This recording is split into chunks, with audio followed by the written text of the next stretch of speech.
Top quality और consistent performance के लिए सिर्फ सिल्वर पंप नाम याद रखना।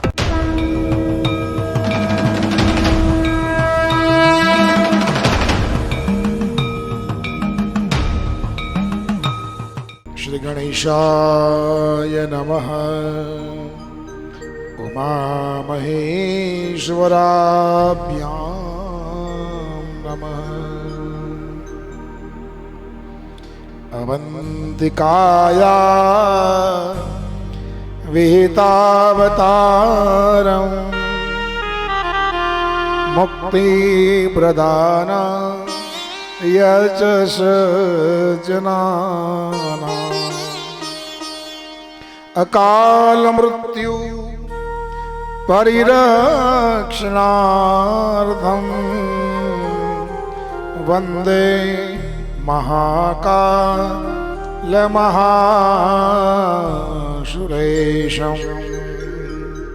सानन्दमानन्दवने वसन्तं मानन्दकन्दं हतपापवृन्दं।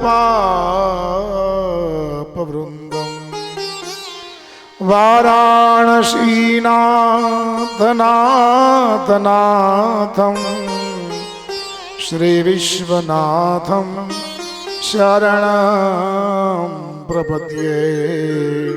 श्रीविश्वनाथं शरणं प्रपद्ये। हर हर महादेव।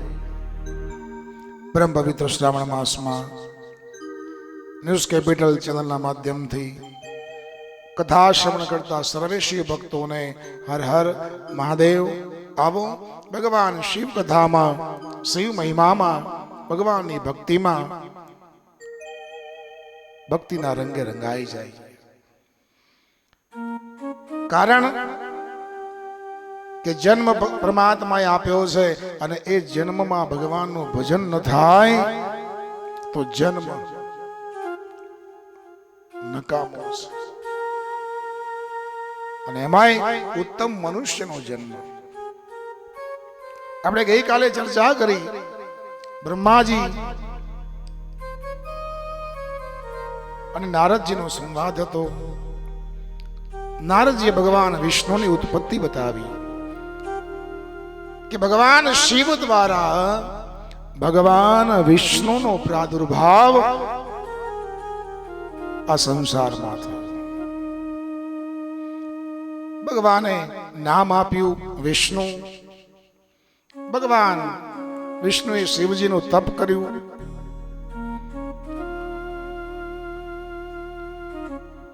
भगवान ना अंगों मांथी जड़ धाराओ निकली અને આ બધું ભગવાન શિવની માયાથી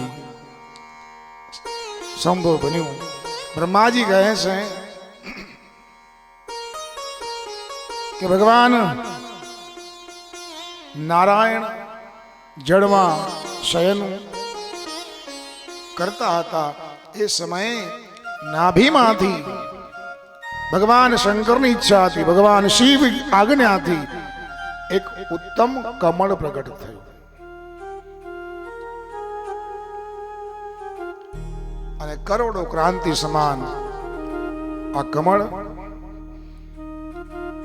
અને આ કમળ એટલું સુંદર સંપૂર્ણ તત્વોથી યુક્ત અદ્ભુત રમણીય કલ્યાણકારી ભગવાન શાંબ સદા શિવ ભગવાન મહાદેવે એને ઉત્પન્ન કર્યું। ભગવાનના જમણા અંગમાંથી उत्पन्न करो। ब्रह्मा जी कहे से कि भगवाने मने जमणा अंग थी डाबे थी भगवान विष्णु अने जमणे थी ब्रह्मा भगवाने उत्पन्न कर्या पछी कमळनी उपर जाने कमलना पुत्र स्वरूपे जन्म थयो होय। हिरण्यगर्भ जन्म थयो અને બ્રહ્માજીના 4 મુખ यथा चतुर्मुखो ब्रह्मा, ब्रह्मा जी ना चार मुख, શરીરની ક્રાંતિ દિવ્ય, બ્રહ્માજીના મસ્તકની ઉપર ત્રિપુંડ, જ્ઞાન શક્તિ. અને બ્રહ્માજીને એમ થયું કે હું કોણ છું? આ સંસારમાં મને કોણે ઉત્પન્ન કર્યો? મારું કાર્ય શું? હું ક્યાંથી આવ્યો છું? આ સવાલ ક્યારેક આપણે પણ આપણા આત્મા રૂપી આ શરીર એને પૂછવો જોઈએ કે આ સંસારમાં આપણે શા માટે આવ્યા છીએ? આપણું કર્તવ્ય શું છે? આપણું કર્મ શું છે? અંદર બેઠેલો જવાબ આપશે, હા, કે તને ભગવાને મોકલ્યો છે. સંસારમાં જન્મ લેવા માટે આપણે કેટલા પુણ્ય કર્યા હોય ત્યારે આ મનુષ્યનો અવતાર પ્રાપ્ત થાય. માના ગર્ભની અંદર હજારો વીંછી દંશ દેતા હોય એટલી વેદના વેઠી અને એમાં પોતે મૃત્યુને ભેટી અને બાળકને જન્મ આપે સંસારમાં. એ બાળક ગર્ભની અંદર એટલે કે હું ને તમે ભગવાનને પ્રાર્થના કરી, પ્રભુ જન્મ આપ, જન્મ આપ, જન્મ આપ. અરે પરમાત્માને કીધું કે પ્રભુ હું જન્મ તને આપું, પણ તું જન્મ પામ્યા પછી કરીશ. ત્યારે મેં તમે ભગવાનને પ્રોમિસ કર્યું છે, વચન આપ્યું છે કે પ્રભુ જન્મ લીધા પછી હું નિત્ય ભગવત સ્મરણ કરીશ, શિવ સ્મરણ કરીશ, સત્કર્મ કરીશ, સારા કર્મો કરીશ. અને આ બધું આપણે ભગવાનને વચન આપીને આવ્યા છે. પણ સંસારમાં જ્યાં જન્મ થયો, સંસારમાં વાયુ સ્પર્શ કર્યો અને ગર્ભનું જ્ઞાન ભૂલી ગયા. ભગવાનને કીધું કે પ્રભુ હવે હું આ અને તું તાં. ક્યારેક સંસારમાં પોતાના આત્માને પણ સાહેબ પ્રશ્ન કરું. અંદર બેઠેલો, હૃદયમાં બેઠેલો ભગવાન મારો મહાદેવ અંદર જવાબ આપશે કે હું કોણ છું, ક્યાંથી આવ્યો છું, શા માટે આવ્યો છું, તારું કર્તવ્ય શું છે, તારું કર્મ શું છે.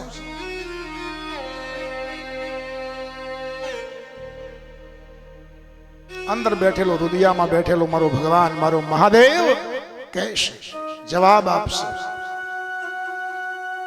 અહીંયા બ્રહ્માજીને મનમાં એમ થયું કે હું કોણ છું, ક્યાંથી આવ્યો છું, મારું કાર્ય શું, હું કોનો પુત્ર બનીને જન્મ્યો છું.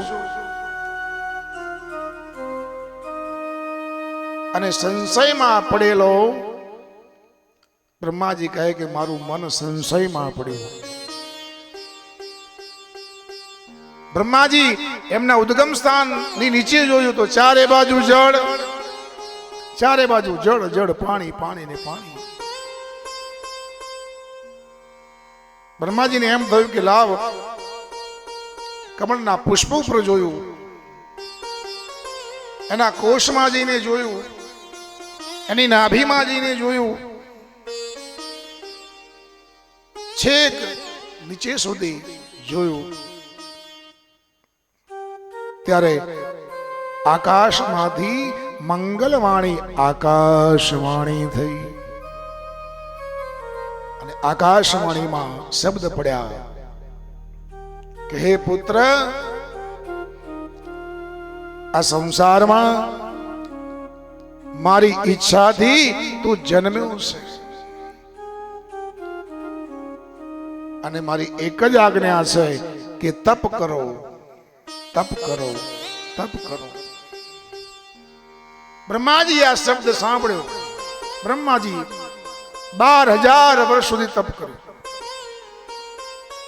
અને તપ પૂર્ણ થયું. અને એ સમયે ભગવાન વિષ્ણુ પ્રગટ થયા.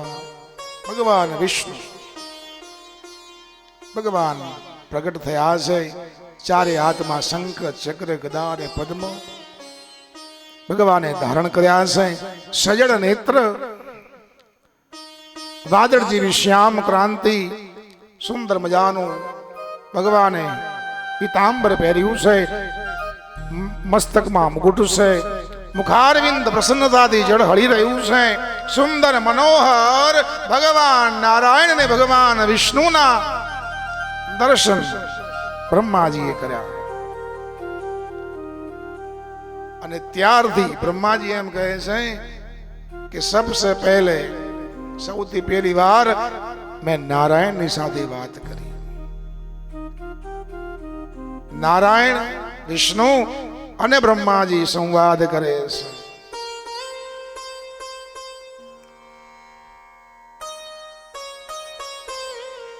બંને આ લીલામાં ચર્ચા કરતા કરતા કરતા આ બંનેમાં વિવાદ થયો. બ્રહ્માજી કહે કે હું, ભગવાન વિષ્ણુ કહે કે હું. તમે મારાથી પ્રગટ્યા, હું પહેલો, હું પહેલો, હું પહેલો. દુનિયાની અંદર ઝઘડો આનો જ છે સાહેબ.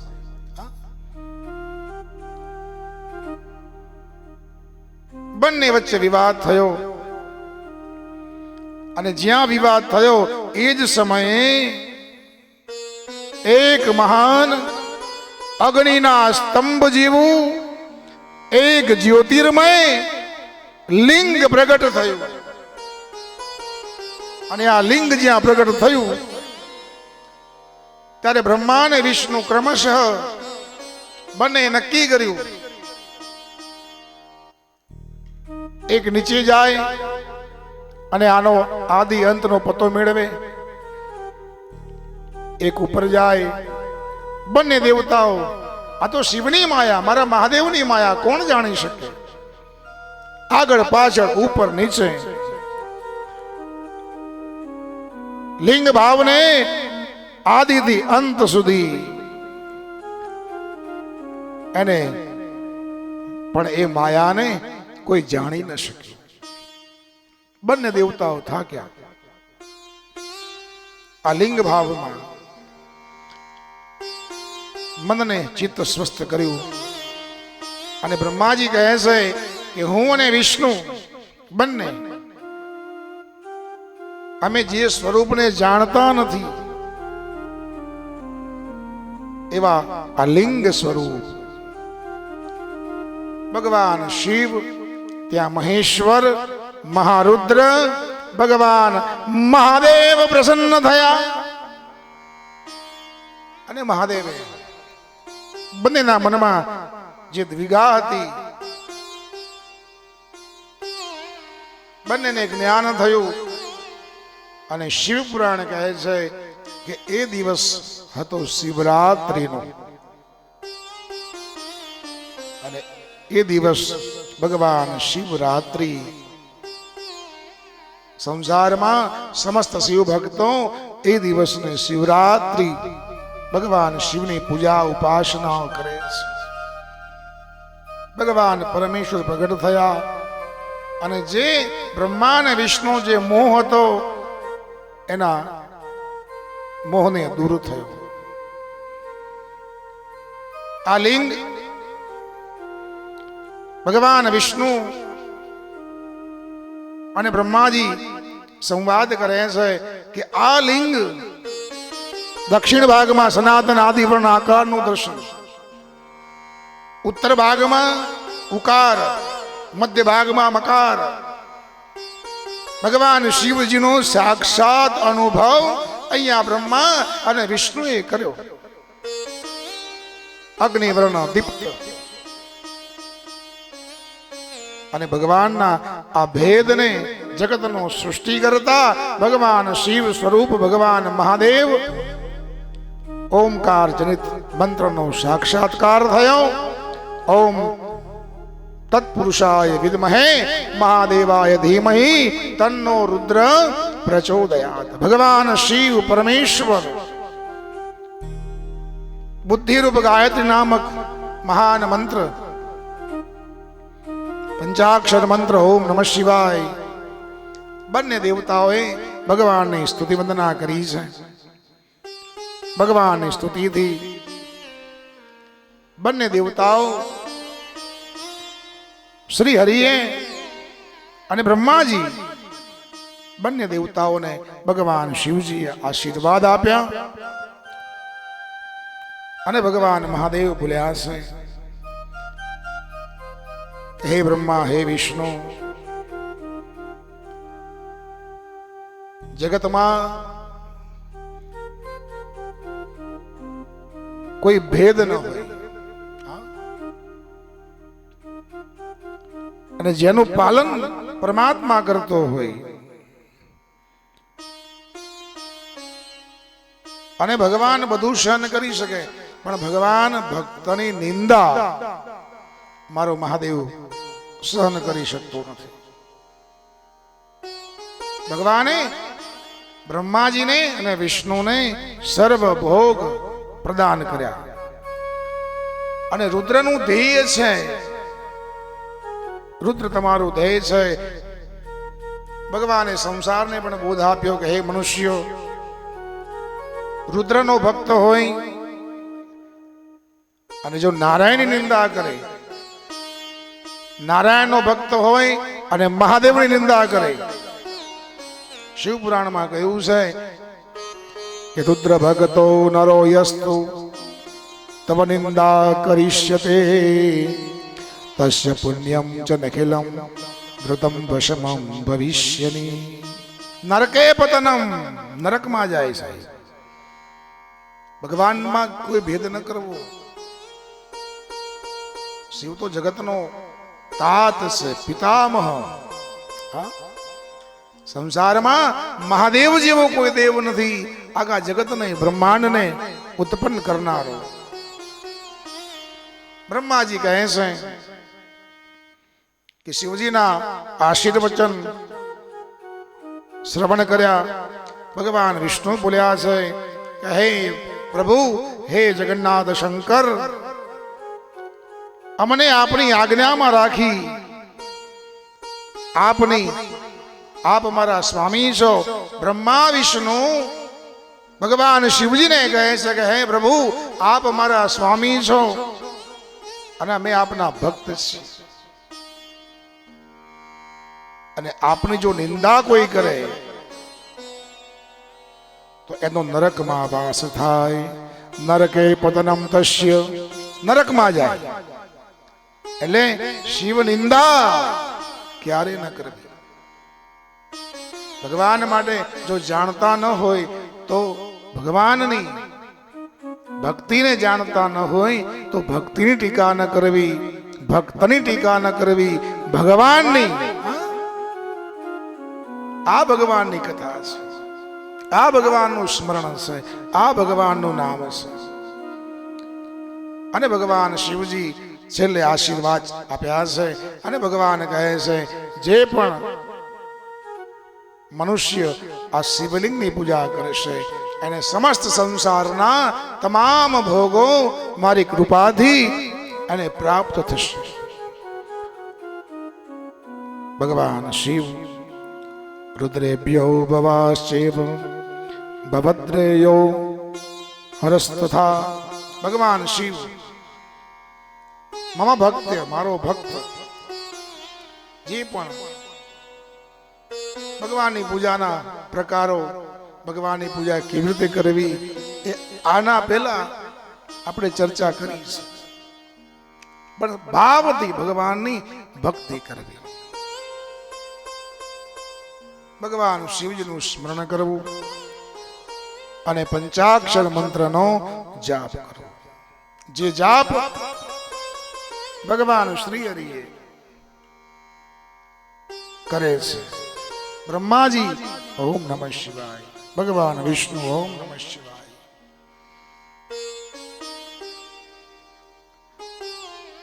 શિવપુરાણમાં ભગવાનની સુંદર કથા છે, સાથે શક્તિની. જ્યારે ભક્તિની વાત હોય ત્યારે મા ભગવતી શિવની સહાયક છે, શિવની સાથે છે. અને આ બ્રહ્માંડની રચના માટે મા જગદંબા, એવું કહેવાય કે આ સંસારમાં જ્યારે કાંઈ નહોતું ત્યારે આપણે એક પ્રાચીન ગરબામાં એનું વર્ણન છે, જેને આપણે ભાવથી નવરાત્ર પર્વની અંદર એને ગાઈએ છીએ. નોતા સૂરજ ને નોતા ચાંદલિયા, નતા દેવો ના દરબાર. સંસારમાં કાંઈ નહોતું. આઈ નતા સૂરજ ને નોતા ચાંદલિયા, આઈ નતા દેવો ના દરબાર. આઈ માડી નતા દેવો ના રે દરબાર, જુગ પેલા પ્રગટી માં જોગણી. નોતા દેવો ના દરબાર, યુગ પેલા પ્રગટી માં જોગણી. ધન્ય માં તુ જોગણી, ધન્ય માં ભવાની. ધન્ય માત જોગણી, ધન્ય મા ભવાની. પૃથ્વી પેલા તારો વાસ, જુગ પેલા પ્રગટી માં યોગિની. હે પૃથ્વી પહેલા તારો વાસ, યુગ પહેલા પ્રગટી માં જોગણી. ધન્ય માં તુ જોગણી, ધન્ય માં ભવાની. ધન્ય માત જોગણી, ધન્ય મા ભવાની. પાતાળે જઈને માએ પીડ જરો પિયા, એના પડ્યામાં બે ભાગ. હે પાતાળે જઈને માએ પિંડ જરોપિયા, એના પડ્યા છે બે ભાગ. હો રે માં એના પડ્યામાં બે ભાગ, જુગ પેલા પ્રગટીમાં જોગણી. હે એના પડ્યા છે બે ભાગ, યુગ પહેલા પ્રગટીમાં જોગણી. ધન્ય માં તુ જોગણી, ધન્ય માં ભવાની. ધન્ય માત જોગણી, ધન્ય મા ભવાની. પંચતત્વનું માએ પૂતળું બનાવ્યું, એમાં પૂર્યા માતે પ્રાણ. હે પંચતત્વોનું માએ પૂતળું બનાવ્યું, એમાં પૂર્યા માએ પ્રાણ. પંચતત્વનું માં પૂતળું બનાવ્યું, એમાં પૂર્યા માતે પ્રાણ. એમાં પૂર્યા માતે પ્રાણ, જુગ પેલા પ્રગટીમાં જોગણી. ધન્ય માત જોગણી, ધન્ય મા ભવાની. હે પૃથ્વી પહેલા તારો વાસ, જુગ પેલા પ્રગટીમાં જોગણી. હે પૃથ્વી પહેલા તારો વાસ, યુગ પહેલા પ્રગટીમાં જોગણી. હે પૃથ્વી પહેલા તારો વાસ, જુગ પેલા પ્રગટીમાં જોગણી. હે પૃથ્વી પહેલા તારો વાસ, યુગ પહેલા પ્રગટીમાં હર હર મહાદેવ. પરમાત્માની અવિરત કથાને શ્રવણ કરતા રહીશું. આવતીકાલે ભગવાન શિવ કથામાં સૃષ્ટિનો સર્ગ, બ્રહ્મા દ્વારા સૃષ્ટિનું સર્જન, એ કથાને શ્રવણ કરીશું. ત્યાં સુધી દરેક શિવ ભક્તોને હર હર મહાદેવ.